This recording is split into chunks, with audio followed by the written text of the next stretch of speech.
सीएमचे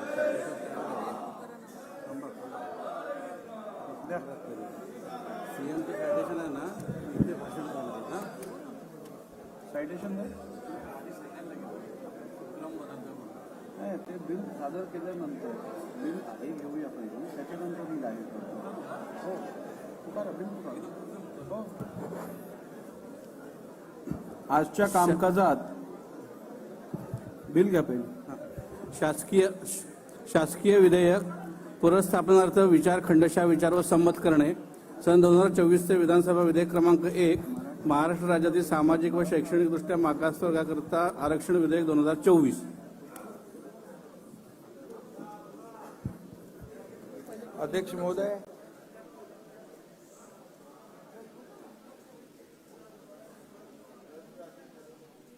इंट्रोडक्शनचं नाहीये, हे म्हणतो मराठा आरक्षणाचं करू दे ना त्याला इंट्रोड्यूस.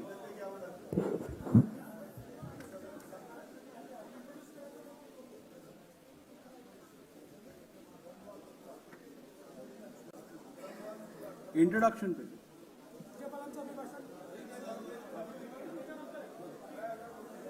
पहिली बिल घे. काय नाही नाना, काय सांग.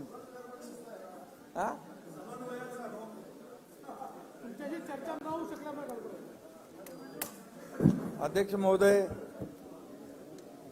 सन 2024 चे विधानसभा विधेयक क्रमांक 1 महाराष्ट्र राज्यातील सामाजिक व शैक्षणिक दृष्ट्या मागास वर्गाकरिता आरक्षण विधेयक 2024 मांडण्यास मला सभागृहाची अनुमती मिळावी.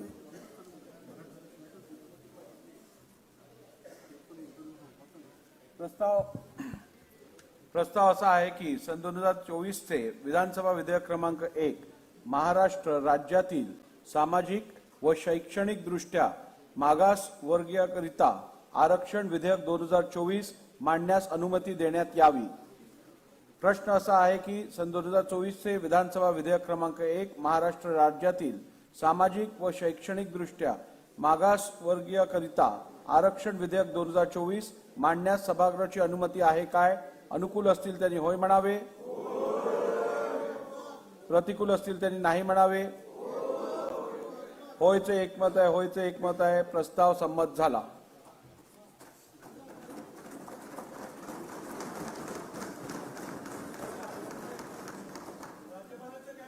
अध्यक्ष महोदय, मी आपल्या अनुमतीने अध्यक्ष महोदय, आता बिल इंट्रोड्यूस झाला आहे. नाही, ते तर अध्यक्षांचा अधिकार असतो, पण समोरून सारखं मला असं वाटतं राज्यपालांचं आपली पद्धत आहे, पहिल्यांदा लेईंग करतो, तर मग ते करायला हरकत नाही. म्हणजे आपले शेवटी अधिकार आपला आहे, तर ते लेईंग करायला आपल्याला हरकत नाही. नाही चव्हाण साहेब, नाना बसा. या संदर्भात आपलं म्हणणं अगदी योग्य आहे की आपण सहसा किंवा ऑर्डिनरीली किंवा रेग्युलर कोर्समध्ये आपण राज्यपालांचं अभिभाषण घेतो. या बिल संदर्भात अपमानच ठरतो असं म्हणायला पाहिजे. आपण लक्षात घेतलं पाहिजे सभागृहाची एवढ्या कृतीचा विषय सहज नाही. सभागृहाची जर भावना या संदर्भात क्रमाप्रमाणे राज्यपालांचं अभिभाषण पहिलं घ्यायचं असेल तर काही हरकत नाही. इंट्रोडक्शन सीएम साहेब आपण या लेंग नंतर घेऊ. चला घ्या. नाही लेंग राज्यपालांच्या अभिभाषणाची प्रत सभागृहाच्या पटलावर ठेवणे.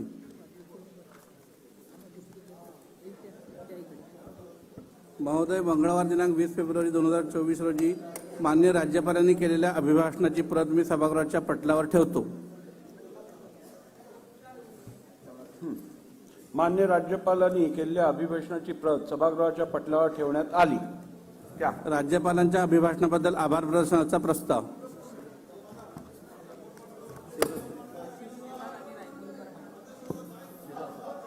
बोला शिला सर. सन्माननीय अध्यक्ष महोदय, मी राज्यपालांच्या अभिभाषणावर त्यांच्या अभिनंदनाचा प्रस्ताव या ठिकाणी मांडतो. अनुमोदन कोणाचं? अध्यक्ष महोदय, ॲडव्होकेट आशिषजी शेलार यांनी मांडलेल्या आभार प्रदर्शनाच्या प्रस्तावाला मी अनुमोदन देतो.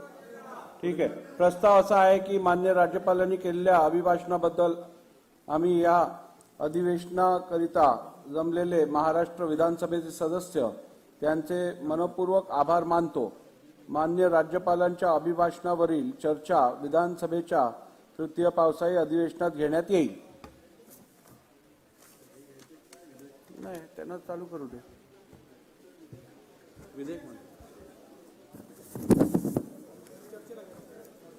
एक मिनिट, मी तेवढं इंट्रोडक्शन कंप्लीट करून घेऊ ना आपण. झालं ना. सन 2023 चे विधानसभा विधेयक क्रमांक 1 महाराष्ट्र राज्यातील सामाजिक व शैक्षणिक दृष्ट्या मागासवर्गीयांकरिता आरक्षण विधेयक 2024 मांडण्यात आले. या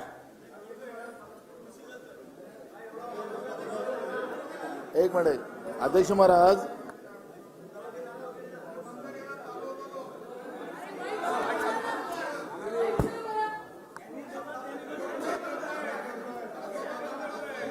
नाना बोला लवकर. अध्यक्ष महाराज, तुम्ही म्हणालात की राज्यपालांच्या अभिभाषणाचा प्रस्ताव आम्ही पावसाळी अधिवेशनात मांडू. पावसाळी अधिवेशन कसं येईल इथं? प्रस्ताव मांडला गेला. चर्चावरती आपण पावसाळी अधिवेशनात घेणार आहोत. कुठं पावसाळी? आता जुलैला. अध्यक्ष महाराज, माझा एकदा आम्हाला तो ज्ञानात भर टाका. आपण काही अडचण, अध्यक्ष महाराज आपल्याला अधिकार आहे सगळे, पण मला एक कळायला नको, आपण पावसाळी अधिवेशनात केव्हा जाणार?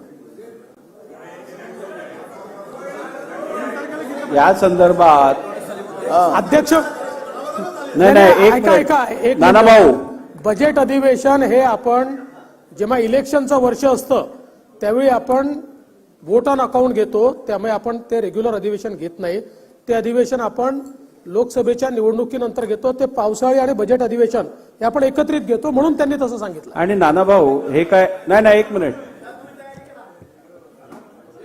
नाही ठीक आहे. नाना भाऊ, हा बोला बोला. 2019 मध्ये आपण अशीच प्रथा आणि ह्याच पद्धतीने पावसाळी अधिवेशनात चर्चा घेतलेली.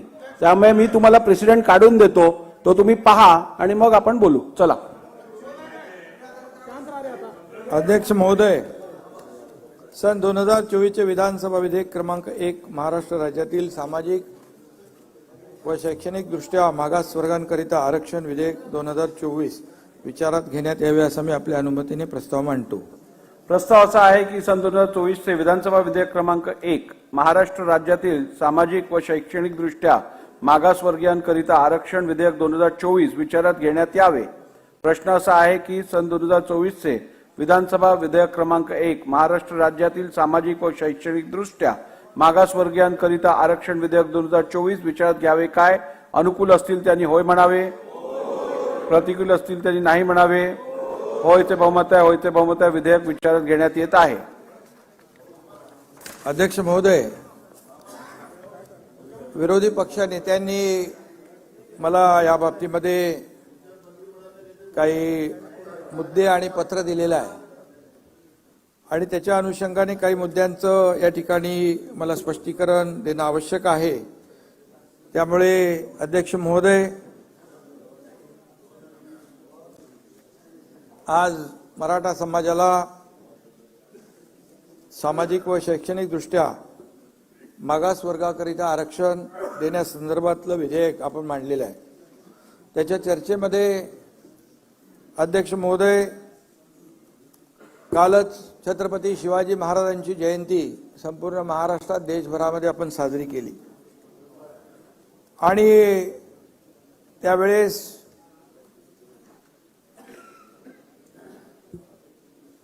आपण पाहिलं की छत्रपती शिवाजी महाराजांची एक आमच्या दसरा मेळाव्यामध्ये देखील मी शिवाजी महाराजांसमोर नतमस्तक होऊन आपल्याला या मराठा समाज सगळ्यांचाच विषय आहे तो, मराठा समाजाला टिकणारं, कायद्याच्या चौकटीत बसणारं, ओबीसी आणि इतर समाजावर कुठलाही अन्याय न करता, धक्का न लावता आरक्षण देण्याचं एक सगळ्यांचं मत मी त्या ठिकाणी छत्रपती शिवाजी महाराजांसमोर नतमस्तक होऊन शपथ घेतली होती. वस्तुस्थिती होती आणि ते आपण साऱ्या महाराष्ट्राने पाहिलेलं आहे.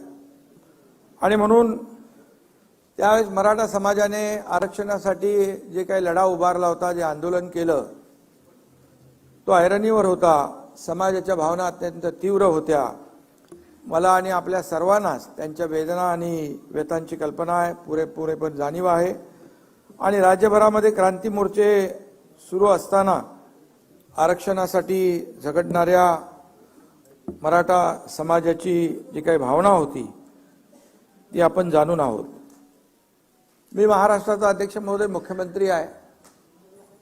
या महाराष्ट्राच्या जनतेच्या आशीर्वादाने, आपल्या सगळ्यांच्या सदिच्छा शुभेच्छांमुळे मी काम करतोय. मला कुठल्याही एका जातीचा किंवा धर्माचा असा विचार करता येणार नाही. तीच आपण शपथ घेतलेली असते.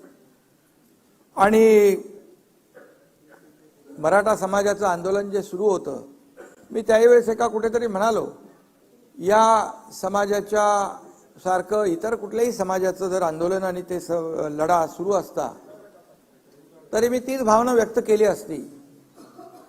आणि म्हणून आपले जे काही इतर समाज बांधव आहेत त्यांच्यावरही कुठे कधी अशा प्रकारचा प्रसंग आला असता तर मुख्यमंत्री म्हणून माझी भूमिका जे मराठा समाजासाठी होती ती त्या समाजासाठी देखील आहे. आणि तसं भाष्य मी त्याही वेळेस केलं असतं, छत्रपती शिवाजी महाराजांच्या समोर जे भाष्य केलं. आणि म्हणून अध्यक्ष महोदय, आपले आदरणीय लोकप्रिय प्रधानमंत्री मोदी साहेबांचं एक वाक्य आहे, सगळ्यांना सोबत घेऊन काम करायचं, सबका साथ सबका विकास हा मंत्र त्यांनी देशाला दिला आहे. आणि राज्य देखील, या राज्यामध्ये देखील कुठल्याही प्रकारचा दुजाभाव न करता आज सरकार काम करतंय. एखादा समाजाला जर मागासलेपण आला असेल तर त्यांना समाजाच्या मूळ प्रवाहामध्ये आणणं, मेनस्ट्रीममध्ये आणणं हे आपलं कर्तव्य आहे सरकार म्हणून.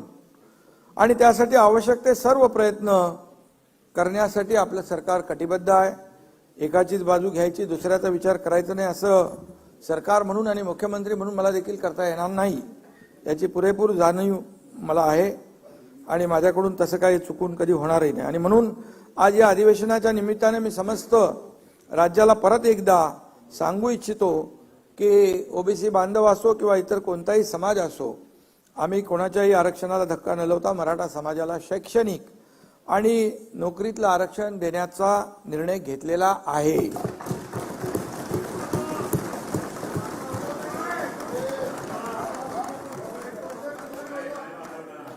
आणि सरकार म्हणून ती आमची जबाबदारी आहे. विरोधी पक्षाचं पण तसा कुठलाही, त्याच्यामध्ये आपण एकच मताचे आहोत, एका विचाराचे आहोत. त्याच्यामुळे मी आज काय पॉलिटिकल राजकीय काही भाष्य करणार नाही. आणि म्हणून या समाजाला न्याय मिळवून दिला पाहिजे, त्यासाठी मी आणि आमच्या सर्वांनी सहकार्य केलं. त्यामुळे मी जे काही वचन दिलं होतं आणि आश्वासन दिलं होतं त्याची पूर्तता करण्याचं समाधान मला आहे आणि त्याचा नक्की आनंदही आहे, अभिमानही आहे. आणि म्हणून मी माझे दोन्ही उपमुख्यमंत्री देवेंद्र फडणवीसजी, उपमुख्यमंत्री अजितदादा पवारजी, माझे मंत्रिमंडळातील सहकारी, आमदार आणि संपूर्ण विरोधी पक्ष आणि सर्व विधानसभा सदस्य यांच्या सहकार्यामुळे आजचा हा आपण निर्णय घेतोय. छत्रपतींच्या खरं म्हणजे आशीर्वादाने संपूर्ण मराठा समाजासाठी, लाखो मराठा बांधवांसाठी हा आजचा दिवस इच्छापूर्तीचा आहे आणि ऐतिहासिक आहे असं म्हटलं तर वावगं ठरणार नाही. आजचा हा दिवस आपल्या सगळ्यांसाठीच एक कर्तव्याची जाणीव करून देणारा दिवस आहे. महाराष्ट्र विधानमंडळ वास्तू अनेक, या वास्तूमध्ये अनेक ऐतिहासिक निर्णयांची अंमलबजावणी झालेली आहे. ही वास्तू अनेक ऐतिहासिक निर्णयांचा साक्षीदार आहे. आजही ऐतिहासिक वास्तू त्या उज्ज्वल परंपरेचा एक हिस्सा होत आहे. ना कुणावर अन्याय, ना कुणाला धक्का अशा प्रकारचा निर्णय आपण या ठिकाणी घेतोय. आणि म्हणून आज काही वेळा मुख्यमंत्री असताना देखील मला आंदोलनकर्त्यांना भेटावं लागलं, तशी परिस्थिती निर्माण झाली होती. मी कधी मी मुख्यमंत्री आहे, प्रोटोकॉल प्रमाणे असं करता येणार नाही असं कधी मनात ठेवलं नाही. कारण हिंदुहृदय सम्राट बाळासाहेब ठाकरे म्हणायचे, जनतेपेक्षा जनता तुमच्यापेक्षा मोठी आहे, या जनतेने तुम्हाला इथं बसवलंय, असे प्रसंग येतील तर मंत्रालयातून उतरून जनतेला भेटा. आणि त्याप्रमाणे मी अनेक वेळा काम केलंय आणि तिथे कुठेही मी कधीही माझ्या पदाचा आब वगैरे का आणला नाही. काही लोक म्हणतात की त्यावेळेस जेव्हा मनोज जरांगे पाटील यांनी आंदोलन उपोषण मागे घेतलं त्यावेळेस एकनाथ शिंदेनी वेळ मारून नेली असं काही लोक म्हणू लागले. परंतु काहींना वाटलं एकनाथ शिंदे आश्वासन देईल, ते पूर्ण करेल का, सरकार पूर्ण करेल का. पण आपल्या सगळ्यांना माहीत आहे आम्ही सरकार जे काय दीड वर्षामध्ये काम करतोय, जे घेतलेले निर्णय आपल्या समोर आहेत आणि प्रत्येक निर्णय जो घेतलेला आहे तो सर्वसामान्य माणसाच्या हितासाठी घेतला. शेतकरी, कष्टकरी, माता भगिनी, तरुण, ज्येष्ठ सगळ्यांसाठी. राज्यकर्त्याला कुठलाही वैयक्तिक लाभ होईल असा कुठलाही निर्णय आम्ही घेतला नाही. मी या ठिकाणी सांगू इच्छितो, जेव्हा आम्ही शपथ घेतली दोघांनी, तेव्हा आम्ही कॅबिनेट घ्यायचे असते, त्या कॅबिनेटमध्ये दोघंच होतो. ते जरी आपण पाहिले निर्णय तर त्या निर्णयामध्ये शेतकरी कष्टकरी कामगारच त्यांचाच हिताचे निर्णय आम्ही पहिल्या दिवसापासून घेतलेले आहेत. आणि त्यामुळे शब्द देताना विचारपूर्वक 10 वेळा 100 वेळा विचार करून आम्ही शब्द देतो. बाळासाहेब देखील आम्हाला तसं म्हणायचे. आणि म्हणून मी आपल्याला एवढंच सांगेन, मी एक कार्यकर्ता आहे, बाळासाहेबांचा कार्यकर्ता आहे, दिघे साहेबांचा कार्यकर्ता आहे. एकदा शब्द दिला की तो शब्द मी पाळतो, पाळण्याचा प्रयत्न करतो. कधी शब्द मी फिरवत नाही. त्यामुळेच माझ्यावर खूप लोक विश्वास ठेवत आहेत. मी राजकीय बोलू इच्छित नाही. 1.5 वर्षापूर्वीचा किस्सा मला गिरवायचा नाही. म्हणजे दिलेला शब्द पाळतो जयंतराव, म्हणून लोक विश्वास ठेवतात.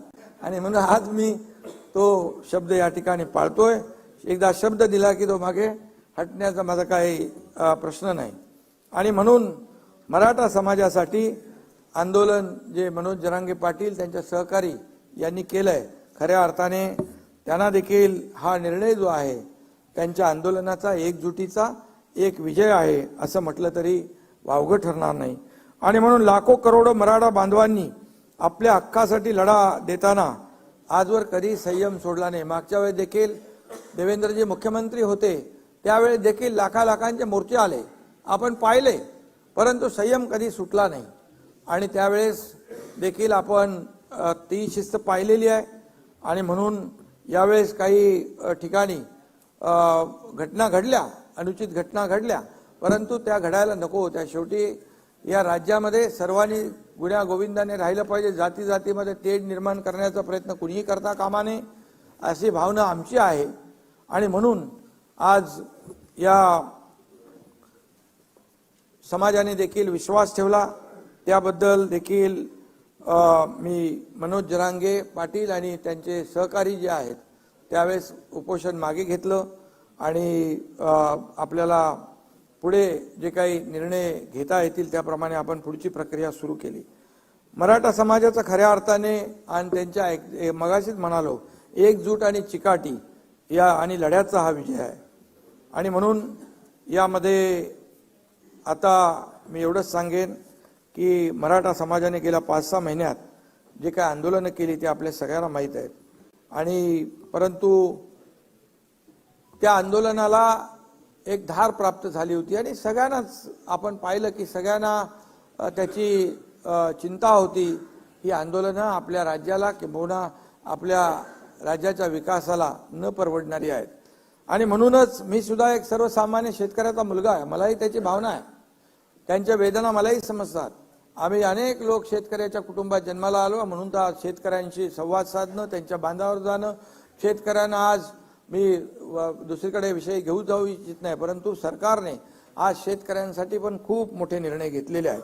आणि म्हणून मुख्यमंत्री झाल्यानंतर अनेक आघाड्यांवर काम करावं लागतं, अनेक आंदोलनं येतात, आता सगळ्यांनाच वाटतं आम्हाला आताच पाहिजे. अनेक वर्षापूर्वीचे प्रलंबित प्रश्न, अनेक वर्षापासूनचे असलेले प्रश्न देखील चुटकीसारखे सुटले पाहिजे अशी भावना असते. पण त्याला काही प्रक्रिया असते, कायदेशीर बाबी असतात. सगळ्या बाबी आपण लक्षात घेऊन त्या सोडवल्या पाहिजेत आणि त्याला वेळही दिला पाहिजे आणि तेवढा संयमही राखला पाहिजे.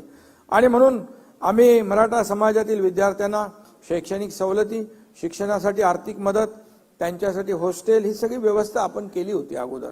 आणि त्याचबरोबर आपण हेही केलं की शैक्षणिक आणि आर्थिक आणि सामाजिक दृष्ट्याही मराठा समाज जेव्हा मागे जातोय त्यावेळेस आपण त्यांना, मुलांना शिक्षणामध्ये देखील इतर ज्या काही बाबी आहेत, मग सारथी आहे, आपलं अण्णासाहेब पाटील आर्थिक विकास महामंडळ आहे, चंद्रकांत दादा इकडे आहेत, त्यांची देखील उपसमितीमध्ये अनेक निर्णय त्यांनी घेतले. आणि म्हणून या समाजाचा मागासलेपण दूर करण्यासाठी आरक्षण मिळवून देणे हाच पर्याय होता. त्यामुळे कोणत्याही परिस्थितीमध्ये आरक्षण मिळवून द्यायचा हा निर्धार आपल्या सगळ्यांचा होता आणि आपल्या सर्व माझ्या सहकाऱ्यांचा होता.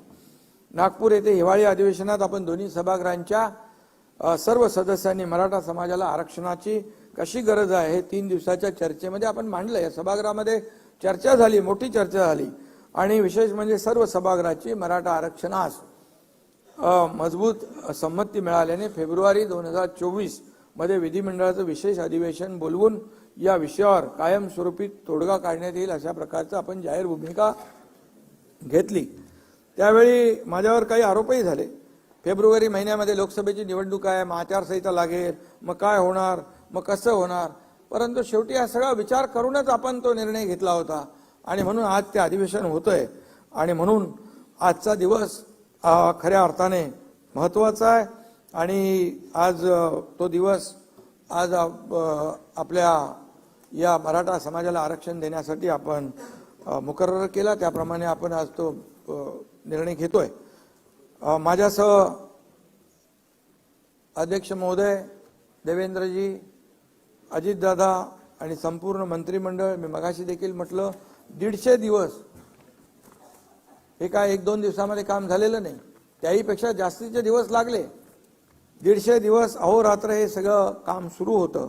प्रशासनातील विशेषतः सामान्य प्रशासन विभाग, राज्य मागासवर्गीय विभाग, सामाजिक न्याय विशेष सहाय्य विभाग, महसूल विभाग, विधी व न्याय विभाग, तसेच वित्त विभागातील आणि गृह विभागातील अधिकाऱ्यांपासून ते अगदी शेवटच्या चतुर्थ श्रेणी कर्मचारी यांनी घेतलेली अपार मेहनत आणि त्यांचं फलित म्हणजे आजचं हे आपलं विधिमंडळाचं अधिवेशन होतंय.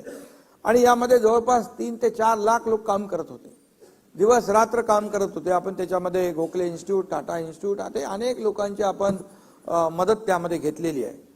आणि यामध्ये सगळ्यांचं एकच उद्दिष्ट होतं की सर्वांनी मनापासून काम करून हे युद्ध पातळीवर दिवस रात्र 24/7 यामध्ये काम करून आपल्याला या सर्व जो काही उद्देश आहे आपला तो पूर्ण करण्यासाठी अहोरात्र मेहनत घेण्याचं काम या सगळ्यांनी केलं. महाराष्ट्र सरकार पूर्णपणे मराठा समाजाला आरक्षण देण्याच्या बाजूने आपण सगळेजण आहोत. त्याच्यामध्ये मला पुन्हा त्याचा उहापोह करण्याची आवश्यकता नाही. देवेंद्रजी आणि अजित पवार देखील हेच सांगत होते की आपल्याला या मराठा समाजाच्या, कारण एकदा तर देवेंद्रजी मुख्यमंत्री असताना आपण आरक्षण दिलं होतं, त्याच्यामध्ये मी जाणार नाही. आपण ते हायकोर्टमध्ये टिकवलं देखील, पण दुर्दैवाने सुप्रीम कोर्टामध्ये ते रद्द झालं. पण आपलं ठरलेलं आहे मगाशी, त्यामुळे त्याच्यावर मी जास्त भाष्य करू इच्छित नाही. आणि त्या अडचणी ज्या आहेत त्या दूर झाल्या पाहिजेत. त्यामध्ये या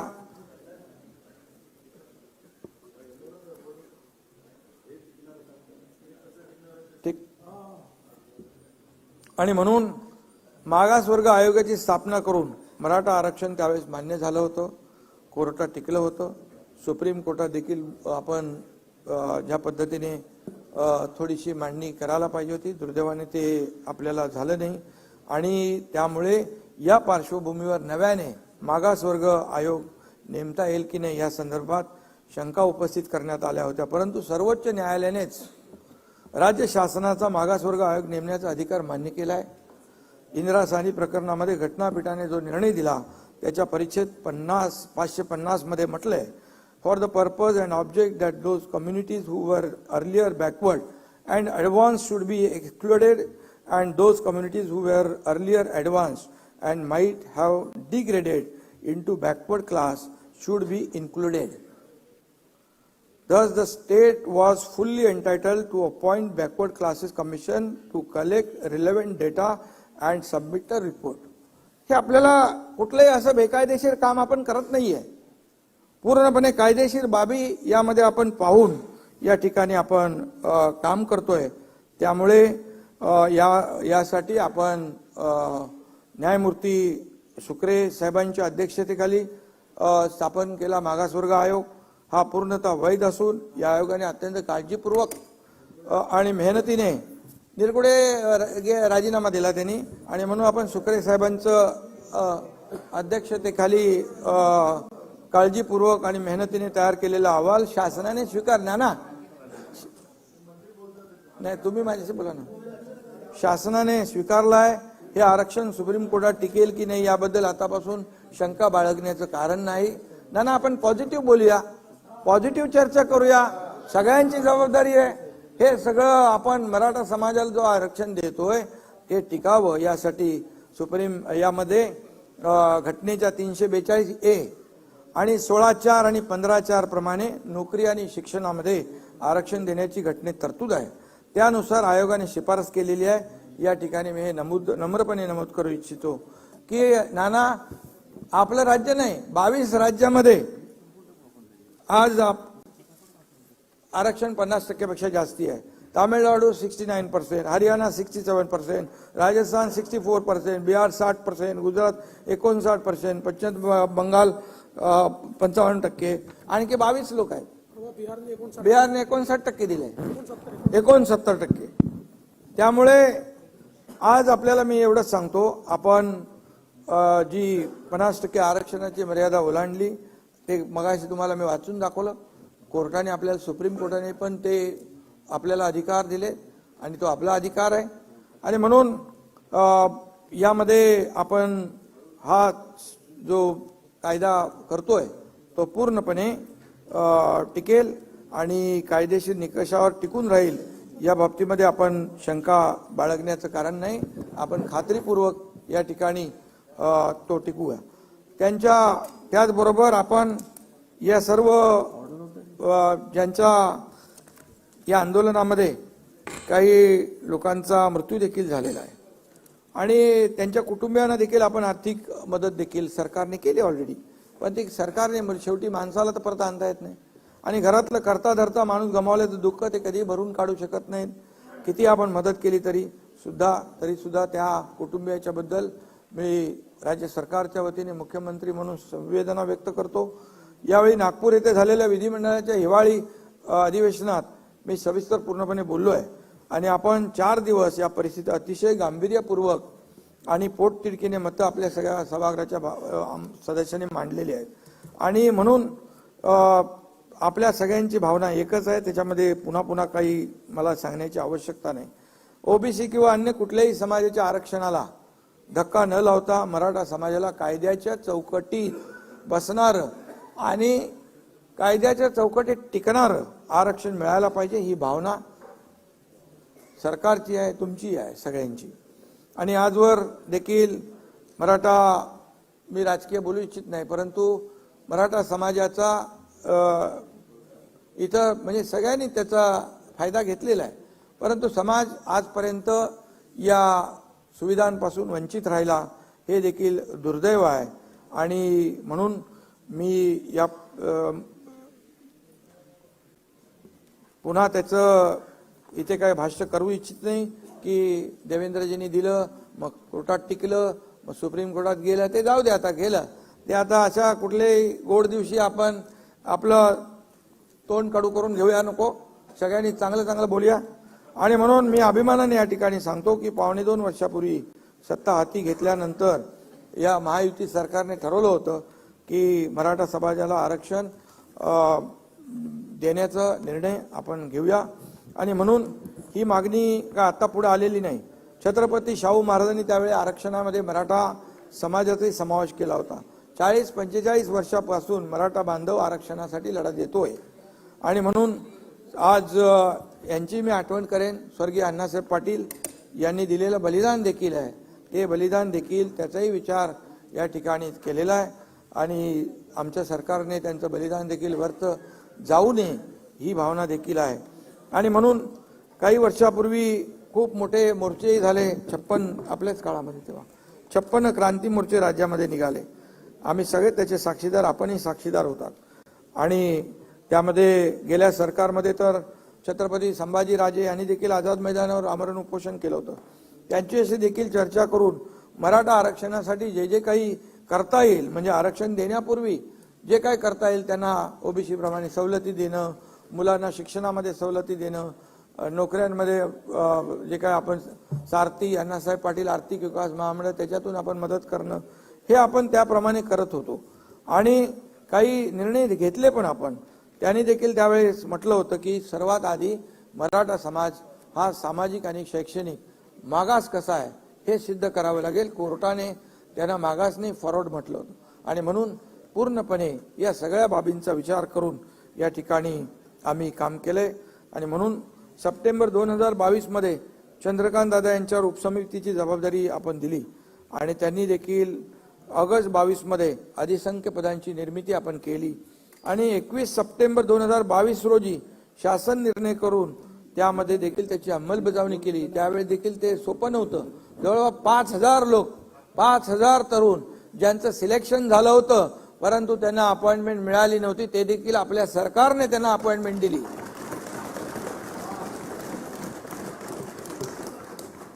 सर्वोच्च न्यायालयाने मराठा आरक्षण रद्दबातल करताना जे निष्कर्ष नोंदवले होते त्यावर आम्ही पूर्णपणे लक्ष केंद्रित केलेलं आहे. आणि त्यासाठी भोसले आयोग आम्ही नेमला. भोसले आयोगाने, जस्टिस भोसले आयोगाने त्याच्यावर पूर्ण अभ्यास केला आणि ज्या काही त्रुटी आहेत त्या पूर्णपणे, त्याच्या ज्या काही ऑब्झर्वेशन नोंदलेल्या आहेत त्या सगळ्याची पूर्ण बारीक सारीक माहिती आपण घेतली. आणि त्यामुळे राज्य मागासवर्ग आयोगाचे गठन करून मराठा समाजाचे मागासलेपण सिद्ध करण्यासाठी फेर सर्वेक्षण करून एम्पिरिकल डेटा संकलित करण्याचा निर्णय आपण घेतला. खरं तर हे सगळं आता कोणी करायला पाहिजे होतं, काय कोणी केलं नाही याच्यात मी जात नाही. कारण आज आपला आचारसंहिता आपण घालून घेतली आहे. पत्राचं आहे ना, ते चालू आहे ना, पत्राचं उत्तर आहे. आणि म्हणून ते चालू आहे ना, तुम्हाला देतो. आणि म्हणून यामध्ये सर्वोच्च न्यायालयात क्युरेटिव्ह पिटिशन वर देखील सुनावणी झाली. त्यात देखील राज्य सरकारच्या बाजूने भक्कमपणे बाजू मांडण्यात येईल. त्यामध्ये देखील आता आज आपण हे देतोच आहे. त्यामुळे मराठा आरक्षणाच्या बाजूने युक्तिवाद करण्यासाठी राज्य सरकारच्या वतीने सिनियर काउन्सिलची देखील आपण फौज उभी केलेली आहे. त्यामध्ये ज्येष्ठ विधिज्ञ नाना हरीश साळवे साहेब, मुकुल रोदगी आणि तुषार मेहता आपले सॉलिसिटर जनरल आणि असे आत्माराम नाडकर्णी, पटवालिया, विजयसिंग थोरात, साखरे, शेखर जगताप, वैभव सुखदरे, अक्षय शिंदे आदी सांगतो म्हणजे तुम्हाला लक्षात असं. आणि या लोकांनी अगोदरच्या सरकारमध्ये पण काम केलं, असं आपण काही त्यांना हे डावललं नाही. उच्च न्यायालयात मराठा आरक्षणाची बाजू सक्षमपणे मांडणाऱ्या विधिज्ञांचीही या कामी मदत घेतली जाते आहे. ते पण आपले मदत करतात. टास्क फोर्स देखील स्थापन केलाय. उच्च न्यायालय आणि सर्वोच्च न्यायालय आणि इतर न्यायालयीन पातळीवरही मराठा समाजाचे आरक्षण कसं टिकून राहील याबाबत शासन आणि आयोगात समन्वय राखण्यासाठी निवृत्त न्यायाधीश दिलीप भोसले यांच्या अध्यक्षतेखाली समिती नेमली आहे. या समितीमध्ये निवृत्त न्यायाधीश मारुती गायकवाड, न्यायमूर्ती संदीप शिंदे यांचे सल्लागार म्हणून नियुक्ती केली आणि त्यांच्याशी देखील सातत्याने संवाद या ठिकाणी सुरू आहे. मराठा समाजाच्या आरक्षणाच्या मागणीवर चर्चा करण्यासाठी तसेच मराठा आरक्षण व सुविधा मंत्रिमंडळ उपसमिती, मुख्य सचिव तसेच मान्य मुख्य न्यायमूर्ती श्री दिलीप भोसले यांच्या अध्यक्षतेखाली सल्लागार मंडळाच्या एकूण 50 बैठका झाल्या. आणि दरम्यान मराठा समाजाचे सामाजिक व शैक्षणिक मागासलेपण तपासणी करण्यासाठी 13 नोव्हेंबर 2023 रोजी राज्य मागासवर्ग आयोगाला टर्म्स ऑफ रेफरन्स निश्चित करून देण्यात आले. राज्य मागासवर्ग आयोगास तातडीने 367 कोटी रुपये उपलब्ध करून देण्यात आले. आयोगाच्या पुण्यातील कार्यालयात देखील वाढीव जागा पाहिजे होती, ती दिली. आवश्यक ती सगळी साधन सामुग्री संसाधनं त्याला उपलब्ध करून दिली.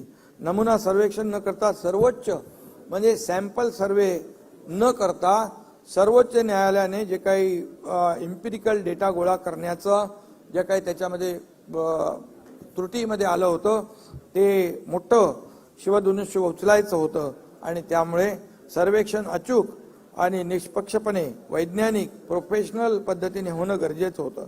त्यासाठी Gokhale institute of politics and economics Pune, IIPS यासारख्या नामांकित संस्थांची मदत देखील घेण्यात आली.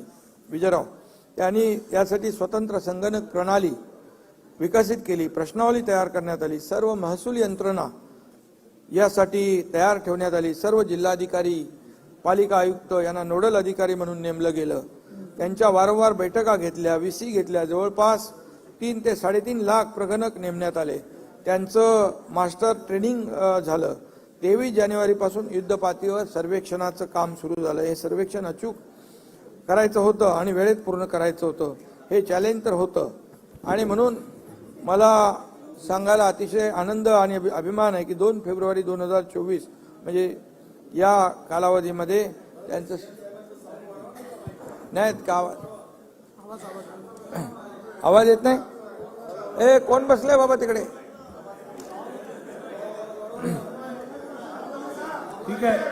ठीक आहे करूया.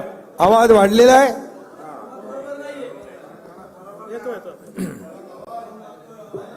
इयरफोन वापरा. इयरफोन ठीक आहे. हेडफोन वापरा.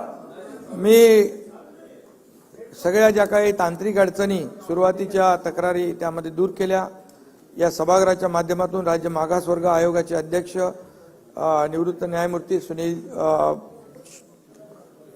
सुकरे साहेब, मागासवर्ग आयोगाचे सर्व सदस्य, गोखले इन्स्टिट्यूट आणि ज्यांनी हा गोवर्धन पर्वत उचलला ते सर्व प्रगणक, महसूल यंत्रणा, अगदी थेट सरपंच, तलाठी यांच्यापर्यंत सर्वांचेच मी मनापासून आभार मानतो.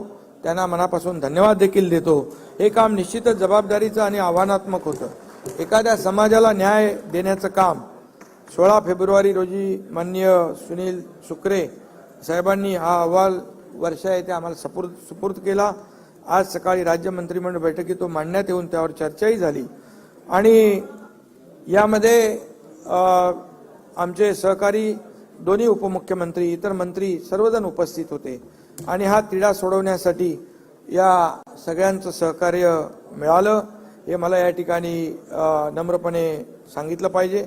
सुप्रीम कोर्टाने आरक्षण रद्द करताना ज्या त्रुटी निदर्शनात आणून दिल्या त्या दूर करण्याच्या प्रयत्नावर यामध्ये भर दिलेला आहे. आम्ही अत्यंत वेगाने ताकदीने काम करून कायदेशीर प्रक्रिया पूर्ण करीत आहोत. अशा पद्धतीने टप्प्याटप्प्याने मराठा समाजाचे आरक्षण कायद्याच्या चौकटीत बसण्यासाठी सरकार पूर्णपणे प्रयत्न करते आणि सुप्रीम कोर्टाच्या एका निकालात नमूद केल्यानुसार विशिष्ट जात किंवा समुदायांच्या इतर मागासवर्गीयांच्या यादीत समावेश करण्यासाठी अपवादात्मक व असाधारण परिस्थिती सिद्ध होणे आवश्यक असते आणि एक्स्ट्रा ऑर्डिनरी आणि एक्सेप्शनल सर्कमस्टन्सेस राज्य मागासवर्ग आयोगाने या सर्वेच्या माध्यमातून ते सिद्ध केलं आहे असं मला वाटतं. मराठा समाजाला टिकणारं आणि कायद्याच्या चौकटीत बसणारं आरक्षण मिळवून देण्यासाठी शासनाने मोठं पाऊल उचललं आहे. आता ते टिकून राहावं म्हणून राज्य सरकार आपली सर्व ताकद पणाला लावणार आहे, आपल्याला विरोधी पक्षाला सोबत घेऊन. आणि म्हणून माझं एकच म्हणणं आहे, आपल्या शांतताप्रिय महाराष्ट्रात कोणत्याही निमित्ताने समाजात वितुष्ट येता कामा नये. चर्चेतून योग्य तो मार्ग निघाला पाहिजे अशा प्रकारचं मी आवाहन आपल्या सगळ्यांना करतो आणि या राज्यातील सर्व समाज बांधव यांना देखील मी करतो. प्रत्येक समाज घटकाला त्या राज्याच्या प्रगतीत त्याचा योग्य वाटा मिळाला पाहिजे अशी आपल्या सरकारची धारणा आहे. आणि यामध्ये कुणबी दाखल्यांच्या संदर्भात देखील आपण मुद्दा उपस्थित केला. त्यामध्ये जस्टिस शिंदे त्यांच्या अध्यक्षतेखाली आम्ही समिती नेमली. त्याचं काम सुरू आहे. मराठवाड्यातील मराठा कुणबी मराठा जात प्रमाणपत्र देण्याची कार्यपद्धती देखील निश्चित केलेली आहे आणि ते आणखी काही पुरावे आहेत. त्याच्यात मी डिटेलमध्ये आता जात नाही. त्याच्यामध्ये ते दिले ना आपण. आणि यामध्ये आपल्याला हो सगळे वेबसाईटला टाकलेत नावं आणि त्यामध्ये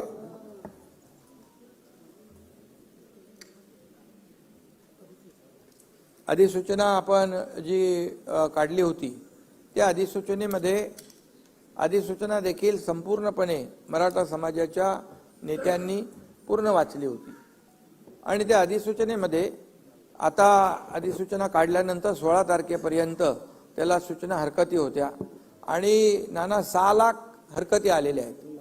तर आता 6 लाख हरकतीची छाननी सुरू आहे आणि छाननी सुरू असल्यामुळे त्याची योग्य ती प्रक्रिया पूर्ण करून कंप्लीट प्रोसेस पूर्ण करून त्यावर सरकार योग्य तो निर्णय घेईल. हे आपल्याला जी शंका होती त्या बाबतीमध्ये मी या ठिकाणी सांगतो. त्या डिटेल मी आज जात नाही कारण ते मग सगळे ते सांगितलं ना जी सगळे सोयऱ्यांचे जे 6 लाख हरकती आलेल्या आहेत त्या नोटिफिकेशनवर त्या अधिसूचनेवर जी अधिसूचना काढली आपण त्याच्यावर 6 लाख हरकती आल्यात त्याची छाननी सुरू आहे. आणि म्हणून मी आपल्याला एवढंच सांगतो की आता कलम आणि यामध्ये देखील 6 लाखाहून हरकती व सूचना प्राप्त झाल्या आहेत आणि त्यामुळे त्यासाठी देखील आपण कर्मचारी आणि सर्व अधिकाऱ्यांना जबाबदारी दिलेली आहे. त्या हरकती सूचनांच्या नोंदी घेऊन वर्गीकरण व छाननी केली जाईल आणि त्याप्रमाणे पुढची कार्यवाही केली जाईल. यामध्ये मी आपल्याला जास्ती काय सांगू इच्छित नाही की पहिल्यांदाच ज्या जुन्या कुणबी नोंदी होत्या त्या 1967 पूर्वीच्या जुन्या कुणबी नोंदी होत्या त्यांना दाखले देखील प्रमाणपत्र जे आहेत ते देखील देण्याचं काम आपल्या सरकारने सुरू केलं. आणि कुठल्याही परिस्थितीमध्ये मी पुन्हा एकदा सांगतो की ओबीसी समाजावर अन्याय न करता त्यांच्या समाजाला आरक्षणाला धक्का न लावता या ठिकाणी हे आरक्षण देण्याचा निर्णय आपल्या सरकारने घेतलेला आहे.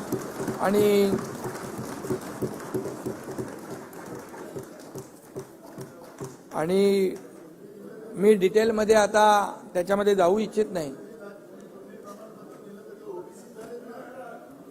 जो कायदाच आहे 2000चा कायदा त्याचे 2012ला रूल्स झाले. नोटिफिकेशन पण आपण काढले त्याच्या आधारावर केलं.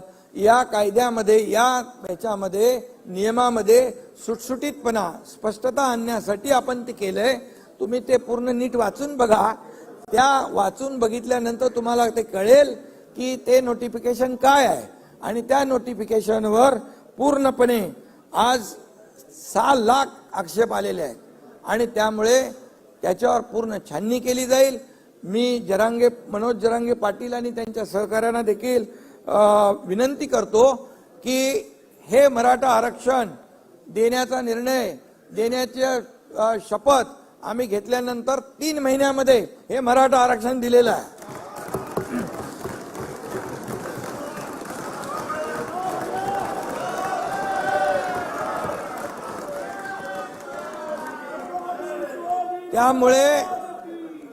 त्यामुळे मी जे आज ज्यांच्या मनामध्ये गैरसमज आहे तो बिलकुल दूर करा. हे आरक्षण टिकण्यासाठी ज्या बाबींवर सर्वेक्षण व्हायला पाहिजे त्या डिटेलमध्ये मी जात नाही. अल्पभूधारक लँडलेस त्याचं कच्चं घर आत्महत्या केलेले आहेत, ऊसतोड कर्मचारी आहे, मोलमजुरी करणारी आपली भगिनी आहे, डबेवाले आहेत, किती सगळ्या माथाडी आहेत, सगळे त्याच्यामध्ये आलेले आहेत. आणि त्यामुळे हा डिटेल सर्वे आहे. हा सॅम्पल सर्वे नाही, हा एक्सटेन्सिव्ह सर्वे आहे. हा पूर्णपणे डीप मध्ये जाऊन सर्वे केलेला आहे आणि त्यामुळे 2 कोटीच्या वरती त्याचा आकडा आहे माझ्याकडे 2.5 कोटी लोकांपर्यंत जाऊन 4 लाख लोकांनी हे काम केलेलं आहे. त्यामुळे हे मराठा आरक्षण टिकणारच. आणि जसं मी म्हटलं की आणि आम्ही न्यायालयाला पटवून देऊ की हा मराठा समाजामध्ये काही लोक पुढारलेले आहेत, एवढे पुढारलेले आहेत आणि एवढे मागासलेले आहेत आणि म्हणून त्यांच्यावर अन्याय होऊ नये म्हणून सरकारने हा निर्णय घेतलेला आहे. आणि जसं आणि तुम्ही पण येऊ शकता इकडे. आणि म्हणून यामध्ये विश्वास ठेवा जे आरक्षणासाठी जे काय आणखी आंदोलन सुरू आहेत त्याने देखील विश्वास ठेवावा. सरकार कुठलाही दुजाभाव करणार नाही आणि सरकार कायद्याच्या चौकटीमध्ये बसून पूर्णपणे हे आरक्षण देतंय. आणि जे मगाशी म्हटलं की जे नोटिफिकेशन आपण काढलेलं आहे या पुन्हा एकदा मी सांगतो नाना विजय भाऊ, नोटिफिकेशनवर 6 लाख हरकती आलेल्या आहेत. घाई गडबडीमध्ये कुठलंही नोटिफिकेशन फायनल करणं हे जनतेच्या हिताचं नाही. ती फसवणूक आम्ही कोणाची करणार नाही. त्याच्यावर पूर्ण प्रक्रिया करून छाननी करून त्याच्यावर देखील सरकार योग्य तो निर्णय घेईल. आणि म्हणून आंदोलनकर्त्यांना देखील मला विनंती करायची आहे, जसं सरकार बोलतं तसा निर्णय घेतं हे मराठा आरक्षणाच्या वरून आजच्या निर्णयावरून त्यांनी देखील समजून घेतलं पाहिजे आणि संयम राखला पाहिजे. कारण आणि शेवटी समाज आणि सरकार असं काय वेगळं आम्ही मानत नाही. आणि म्हणून यामध्ये ज्यांच्यावर गुन्हे दाखल झाले होते, जे किरकोळ म्हणजे लोकशाहीमध्ये आपण आंदोलनं करतो त्याप्रमाणे आंदोलन ज्यांनी केलं त्यांचे पण आम्ही गुन्हे मागं घेतले. ज्यांनी मालमत्तेचं नुकसान केलंय, ज्यांनी कोणाला इजा केलेली आहे, हे तात्काळ आपल्याला त्याचं वर्गीकरण आपण केलेलं आहे. आणि म्हणून जे आम्ही बोलतोय ते सरकारने केलेलं आहे, करून दाखवलेलं आहे. आणि त्यामुळे आंदोलनकर्त्यांनी देखील सरकारवर विश्वास ठेवण्याची आवश्यकता आहे, संयम बाळगण्याची आवश्यकता आहे. आणि म्हणून मी आपल्या सगळ्यांच्या वतीने जे आज मराठा समाजाला आरक्षण देण्याचा जसा निर्णय आपल्या सरकारने घेतला तसा निर्णय इतर जे काही मुद्दे आहेत त्या बाबतीत देखील सकारात्मक पद्धतीने घेईल, कुठल्याही समाजावर अन्याय न करता. आणि म्हणून मी आपल्या सगळ्यांना एवढंच सांगतो की या आपल्या सभागृहाला देखील विनंती करतो की एकमताने आजचं हे मराठा समाजाला आरक्षण देण्याचा आपण जो निर्णय घेतलेला आहे त्याला एकमताने आपण मान्यता देऊया आणि एकमताने हे विधेयक मंजूर करावं अशा प्रकारची विनंती मी आपल्याला करतो. घेतलेला निर्णय अतिशय धाडसी निर्णय आहे, ऐतिहासिक निर्णय आहे आणि हा टिकणारा निर्णय आहे. ही जबाबदारी आम्ही सरकारची आहे. धन्यवाद. आता विधेयक खंडशः विचारात घेण्यात येईल. खंड 2 ते 20, खंड 1 संपूर्ण शीर्षक आणि हेतुवाक्य हे विधेयकाचे भाग समजण्यात यावेत. अनुकूल असतील त्यांनी होय म्हणावे, प्रतिकूल असतील त्यांनी नाही म्हणावे. होयचे बहुमत आहे, होयचे बहुमत आहे. खंड 2 ते 20, खंड 1 संपूर्ण शीर्षक आणि हेतुवाक्य विधेयकाचे भाग झाले. प्रभारी मंत्री.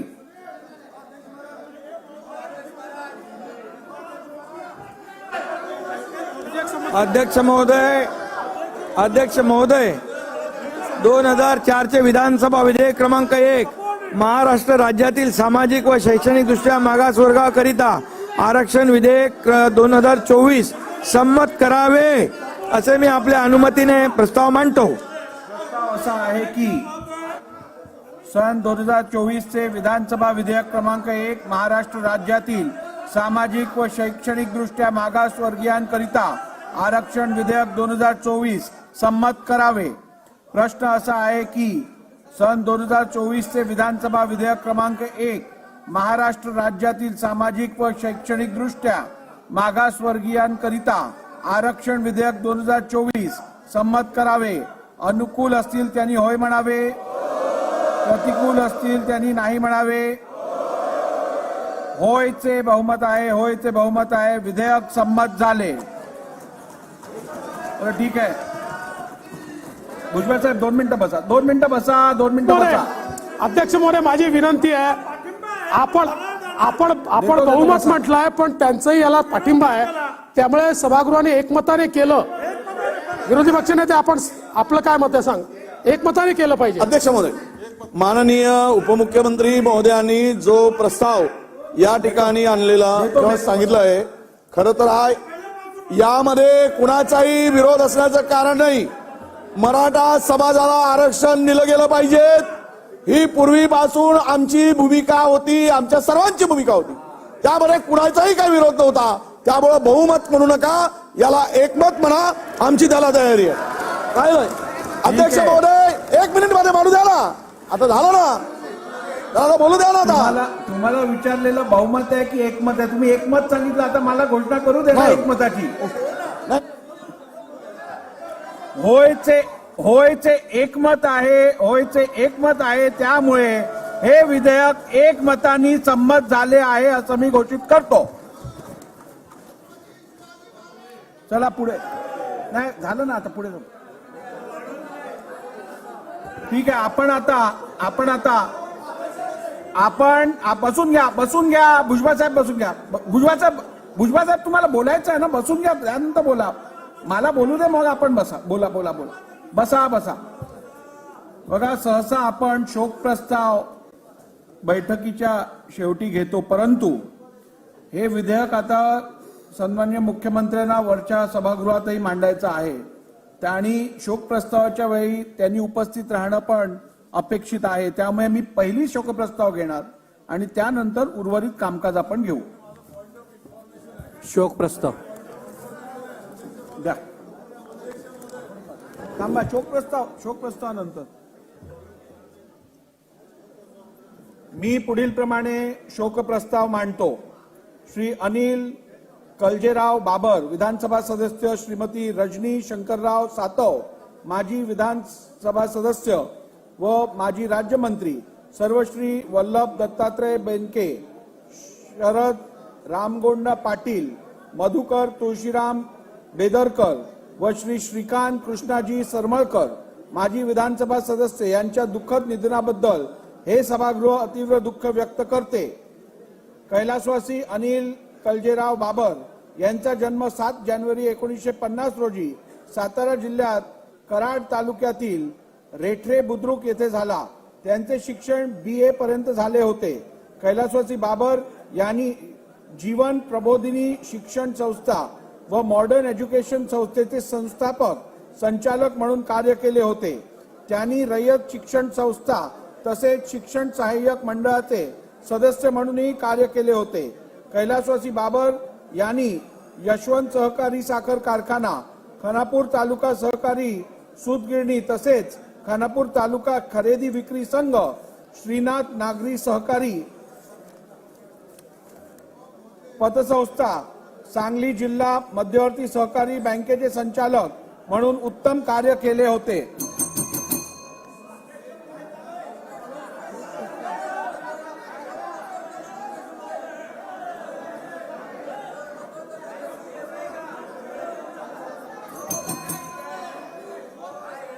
कैलासवासी बाबर यांनी खानापूर पंचायत समितीचे सभापती म्हणून उत्तम कार्य केले होते. ते सन 1990, 1999, 2014 व 2019 असे 4 वेळा सांगली जिल्ह्यातील खानापूर आटपाडी मतदारसंघातून महाराष्ट्र विधानसभेवर निवडून आले होते. विधिमंडळाच्या अनेक समितींवर त्यांनी काम केले होते. अशा या ज्येष्ठ समाजसेवकाचे बुधवार दिनांक 31 जानेवारी 2024 रोजी दुःखद निधन झाले. कैलासवासी रजनी शंकरराव सातव यांचा जन्म 13 जुलै 1949 रोजी पुणे येथे झाला. त्यांचे शिक्षण BSc LLB पर्यंत झाले होते. कैलासवासी रजनी सातव यांनी सुरुवातीस काही काळ वकिली केली होती. त्यांनी कळमनुरी जागृती महिला मंडळाच्या अध्यक्षा म्हणून उत्तम कार्य केले होते. राज्य महिला आयोगाच्या अध्यक्ष म्हणूनही त्यांनी कार्य केले होते. महिला आणि बालकांच्या कल्याणासाठी त्यांनी विशेष योगदान केले होते. कळमनुरी तालुक्यातील अनेक सामाजिक संस्थांची त्यांचा निकटचा संबंध होता. कळमनुरी मतदारसंघाच्या सर्वांगीण विकासासाठी त्यांनी योगदान केले होते. कैलासवासी रजनी सातव या सन 1980 व 1985 मध्ये कळमनुरी मतदारसंघातून महाराष्ट्र विधानसभेवर निवडून आल्या होत्या. त्या सन 1994 मध्ये महाराष्ट्र विधान परिषदेवरही निर्वाचित झाल्या होत्या. त्यांनी सार्वजनिक आरोग्य व कुटुंब कल्याण, सांस्कृतिक कार्य, तुरुंग, पर्यटन, महसूल व पुनर्वसन, वैद्यकीय शिक्षण, समाज कल्याण आणि आदिवासी विकास तसेच विधी व न्याय खात्याचे राज्यमंत्री म्हणून उत्तम कार्य केले होते अशा या ज्येष्ठ समाजसेविकेचे रविवार दिनांक 18 फेब्रुवारी 2024 रोजी दुःखद निधन झाले. कैलासवासी वल्लभ दत्तात्रय बेनके यांचा जन्म 23 जून 1950 रोजी पुणे जिल्ह्यात जुन्नर तालुक्यातील हिवरे येथे झाला. त्यांचे शिक्षण BSc पर्यंत झाले होते. कैलासवासी बेनके यांनी ज्ञानदा शिक्षण मंडळाची स्थापना करून गोरगरीब विद्यार्थ्यांच्या शिक्षणाची सोय केली. त्यांनी जुन्नर औद्योगिक वसाहतीचे संस्थापक संचालक, जुन्नर कृषी प्रतिष्ठान तसेच श्रीराम नागरी सहकारी संस्थेचे संचालक म्हणून उत्तम कार्य केले होते. विघ्नहर सहकारी साखर कारखान्याचे ते काही काळ संचालक होते. महाराष्ट्र कृष्णा खोरे विकास महामंडळाचे उपाध्यक्ष म्हणून त्यांनी कार्य केले होते. शिवनेरी किल्ला, श्री क्षेत्र, लोण्याद्री व ओझर परिसराच्या विकासासाठी त्यांनी विशेष प्रयत्न केले होते. जुन्नर तालुक्याच्या सर्वांगीण विकासासाठी त्यांनी मोलाचे योगदान दिले होते. कैलासवासी बेनके हे सन 1985, 1990, 2004 व 2009 मध्ये पुणे जिल्ह्यातील जुन्नर मतदारसंघातून महाराष्ट्र विधानसभेवर निवडून आले होते. विधिमंडळाच्या अनेक समित्यांवर त्यांनी काम केले होते. अशा या ज्येष्ठ समाजसेवकाचे रविवार दिनांक 11 फेब्रुवारी 2024 रोजी दुःखद निधन झाले. श्री शरद रामगोंडा पाटील यांचा जन्म 10 जानेवारी 1944 रोजी सांगली जिल्ह्यात मिरज तालुक्यातील कुपवाड येथे झाला. त्यांचे शिक्षण MA पर्यंत झाले होते. कैलासवासी पाटील यांनी यशवंत शिक्षण संस्था तसेच लठ्ठे एज्युकेशन सोसायटीचे संचालक म्हणून कार्य केले होते. सांगली येथील वृद्ध सेवाश्रम संस्थेचे ते अध्यक्ष होते. त्यांनी विकास सहकारी ग्राहक संस्था, कुपवाड अर्बन कोऑपरेटिव्ह बँक तसेच धनश्री महिला सहकारी बँकेचे संस्थापक संचालक म्हणूनही कार्य केले होते. ते राजाराम बापू सहकारी सिमेंट कारखान्याचे संस्थापक चेअरमन होते. कैलासवासी पाटील सन 1979 ते 1990 या कालावधीत मिरज पंचायत समितीचे सदस्य तसेच काही काळ सांगली जिल्हा परिषदेचे सदस्य होते. ते सन 1990 व 1995 मध्ये मिरज मतदारसंघातून महाराष्ट्र विधानसभेवर निवडून आले होते. ते जुलै 2002 मध्ये महाराष्ट्र विधान परिषदेवर निर्वाचित झाले होते. अशा या ज्येष्ठ समाजसेवकाचे बुधवार दिनांक 27 डिसेंबर 2023 रोजी दुःखद निधन झाले. कैलासवासी मधुकर तुळशीराम बेदरकर यांचा जन्म 15 डिसेंबर 1940 रोजी भंडारा जिल्हा लाखांदूर तालुक्यातील जैतापूर बारव्हा येथे झाला. कैलासवासी बेदरकर यांनी भंडारा जिल्हा सत्र न्यायालय बार काउन्सिलचे अध्यक्ष म्हणून उत्तम कार्य केले होते. त्यांनी भंडारा जिल्हा युवक काँग्रेसचे अध्यक्ष म्हणूनही कार्य केले होते. भंडारा जिल्ह्यातील अनेक सामाजिक, शैक्षणिक व सांस्कृतिक संस्थांशी त्यांचा निकटचा संबंध होता. साकोली मतदारसंघाच्या विकासासाठी त्यांनी विशेष योगदान दिले होते. कैलासवासी बेदरकर सन 1978 मध्ये भंडारा जिल्ह्यातील साकोली मतदारसंघातून महाराष्ट्र विधानसभेवर निवडून आले होते. अशा या ज्येष्ठ समाजसेवकाचे मंगळवार दिनांक 6 फेब्रुवारी 2024 रोजी दुःखद निधन झाले. कैलासवासी श्रीकांत कृष्णाजी सरमळकर यांचा जन्म 20 ऑक्टोबर 1950 रोजी मुंबईमध्ये झाला. त्यांचे शिक्षण MSc पर्यंत झाले होते. कैलासवासी सरमळकर यांनी श्रीकांत सरमळकर फाउंडेशनची स्थापना करून गरजू विद्यार्थ्यांना शैक्षणिक शुल्क भरण्यास मदत केली. मुंबईतील अनेक सामाजिक, शैक्षणिक तसेच सांस्कृतिक संस्थांशी त्यांचा निकटचा संबंध होता. कैलासवासी सरमळकर सन 1995 मध्ये मुंबई महानगरपालिकेचे सदस्य होते. ते सन 1996 मध्ये खेरवाडी मतदारसंघातून महाराष्ट्र विधानसभेवर निवडून आले होते. अशा या ज्येष्ठ समाजसेवकाचे सोमवार दिनांक 22 जानेवारी 2024 रोजी दुःखद निधन झाले. सन्मान्य सदस्यांनी शब्द उभे राहून शोक प्रस्ताव संमत करावा अशी विनंती आहे.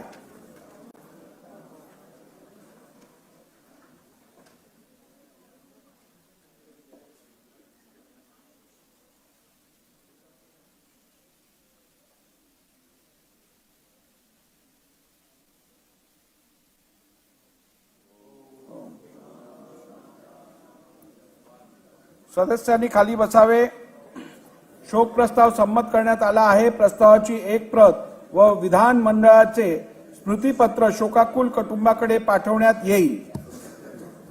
अध्यक्षांनी विधानसभा सदस्याच्या सदस्यत्वाच्या राजीनाम्याबाबतची घोषणा करणे. महाराष्ट्र विधानसभा नियम 299(2) च्या तरतुदींना अनुसरून मी सभागृहास कळवितो की श्री अशोकराव शंकरराव चव्हाण विधानसभा सदस्य यांनी महाराष्ट्र विधानसभेतील त्यांच्या जागेचा दिलेला राजीनामा मी दिनांक 12 फेब्रुवारी 2024 रोजी मध्यान्हपूर्व स्वीकारलेला आहे. अध्यादेश सभागृहाच्या पटलावर ठेवणे. माननीय मुख्यमंत्री. भारताच्या संविधानाच्या अनुच्छेद 213(2) क अन्वये सन 2024 महाराष्ट्र अध्यादेश क्रमांक 2 मुंबई महानगरपालिका सुधारणा अध्यादेश 2024 सभागृहासमोर ठेवतो. अध्यादेश सभागृहासमोर ठेवण्यात आला. माननीय सहकार मंत्री. महोदय, मी आपल्या अनुमतीने भारताच्या संविधानाच्या अनुच्छेद 213(2) क अन्वये सन 2024 महाराष्ट्र अध्यादेश क्रमांक 1 महाराष्ट्र सहकारी सुधारणा अध्यादेश मंत्री महोदय 2024 सभागृहासमोर ठेवतो. हो चव्हाण साहेब, सभागृहात बसून घ्या. असं घोळका करून उभं राहण्यात काय अर्थ आहे? बसा, सगळ्यांनी बसा, नाही तर बाहेर जा, एक काहीतरी करा.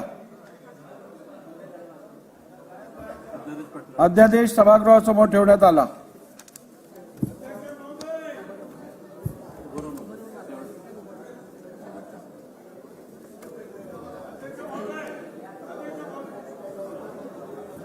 अध्यक्ष महोदय, आज जो मराठा समाजाला वेगळं आरक्षण देण्याचा ठराव मंजूर झाला त्याबद्दल आपण मला आता बिलावरती बोलू शकत नाही. आपल्याला काय मुद्दा मांडायचा आहे का? त्याबद्दल मला विरोध करायचा नाही की म्हणून आम्ही सांगतो ना, वेगळं आरक्षण द्या, वेगळं आरक्षण द्या. पण आज अध्यक्ष महोदय, ज्या जरांगेचा उल्लेख माननीय मुख्यमंत्र्यांनी केला, अहो ते सतत धमक्या देतात. याला टपकविल, त्याला टपकविल. मला स्वतःला धमकी. अध्यक्ष महोदय, काय आहे अध्यक्ष महोदय? आणि अध्यक्ष महोदय, एवढंच नाही तर छत्रपती शिवरायांच्या पुतळ्याखाली बसून महाराष्ट्राच्या मुख्यमंत्र्यांना, उपमुख्यमंत्र्यांनी आम्हाला तर नेहमीच देतात, अहो आईवरून शिव्या. तिथे बसलेले जे आहेत महसूल आयुक्त, SP, कलेक्टर, त्यांना तर म्हणतात तुम्ही भाडखाऊ आहात. आणखी त्यांनाही आईवरून शिव्या. अध्यक्ष महोदय, ही दादागिरी जी काय चाललेली आहे याला काय कंट्रोल करणार आहात की नाही? अध्यक्ष महोदय, काही कारण नव्हतं खरं म्हणजे. 27 तारखेलाच त्यांना सांगितलं होतं, त्यांनी सगळे गुलाल उधळला, फटाके वाजवले, परत 10 तारखेला उपोषणाला बसले आणि अनेक शहरामध्ये जे आहेत बस गाड्या फोडल्या आणि एक भीतीचं वातावरण ज्या राज्यामध्ये जे आहेत. मला बोलायला देणार का? तुम्ही नंतर बोला ना. आता बसा. अध्यक्ष महोदय, एक भीतीचं वातावरण राज्यामध्ये ते निर्माण करतात. अध्यक्ष महोदय, हे थांबायला पाहिजे. अध्यक्ष महोदय, आता हे सगळं झाल्यानंतर त्यांचं काय म्हणणं आहे? अरे भुजबळ साहेब, तुम्ही माझ्याकडे बघून बोला ना. काय अध्यक्ष महोदय, माझा आवाज तर मोठा करा मग. अध्यक्ष महोदय, आता ते काय म्हणतात की मी उठणार नाही, म्हणजे यांचं आंदोलन चालूच. आपण मराठा समाजाला वेगळं आरक्षण द्यायचा ठराव केला तरी आरक्षण म्हणजे यांचं चालू. यांच्यावर काय बोललं की आम्हाला ते धमकी देणार. अध्यक्ष महोदय, आता त्यांचं म्हणणं की आम्हाला हे आरक्षण नको, आम्हाला ओबीसीतच आरक्षण द्या.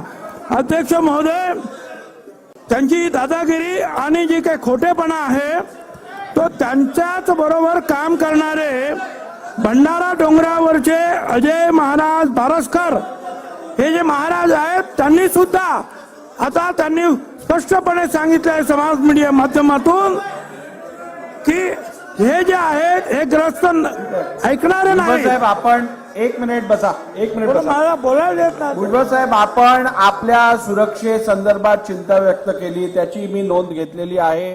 जर का आपल्याला कुठच्याही प्रकारच्या जीवहानीची संभावना वाटत असेल तर त्या संदर्भातली चिंता आपण व्यक्त करणं रास्त आहे. सभागृहासमोर आपण जी चिंता व्यक्त केली आहे त्याची नोंद घेतली गेली आहे. शासनाने या विषयाची गंभीर नोंद घेऊन उचित उपाययोजना करावी.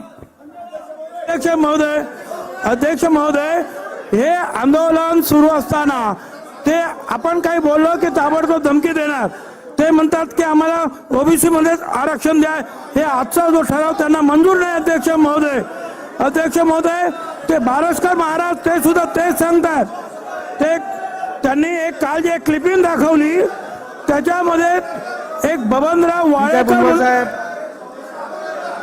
मला बोलू दे ना. अध्यक्ष महोदय, मांडलं तुम्ही, आता किती अजून मांडलं? नाही 30 सेकंदात संपवा, 30 सेकंदात संपवा. 30 मिनिटात संपवतो. 30 मिनिटामध्ये लवकर संपवा, आता संपवा. हा, तर अध्यक्ष महोदय जे आहेत त्यांनी सुद्धा सांगितलं की हे जे आहे यांचा मारुतीचा शेपूट वाढतच जाणार. हे शिवीगाळ करतात. ते बारसकर महाराज त्यांना समजायला गेले. तुकाराम महाराजांच्या डोंगरावर येते त्यांचे वंशज ते म्हणतात. ठीक आहे भुजबळ साहेब, झालं बस. 30 सेकंद दिले, संपले. आता बसा. सभागृहावरील कामकाज आता संपले आहे. राज्यपालांकडून पुढील प्रमाणे संदेश आला आहे. मी रमेश बैस, महाराष्ट्राचे राज्यपाल, भारताच्या संविधानाच्या अनुच्छेद 174 खंड 2 उपखंड क द्वारा मला प्रदान आलेल्या अधिकारांचा वापर करून याद्वारे मंगळवार दिनांक 20 फेब्रुवारी 2024 रोजी होणाऱ्या सभागृहाच्या बैठकीच्या समाप्तीबरोबरच महाराष्ट्र विधानसभेचे अधिवेशन संस्थगित करीत आहे. यानुसार विधानसभेचे अधिवेशन आता संस्थगित झाल्याचे मी जाहीर करतो. राष्ट्रगीत.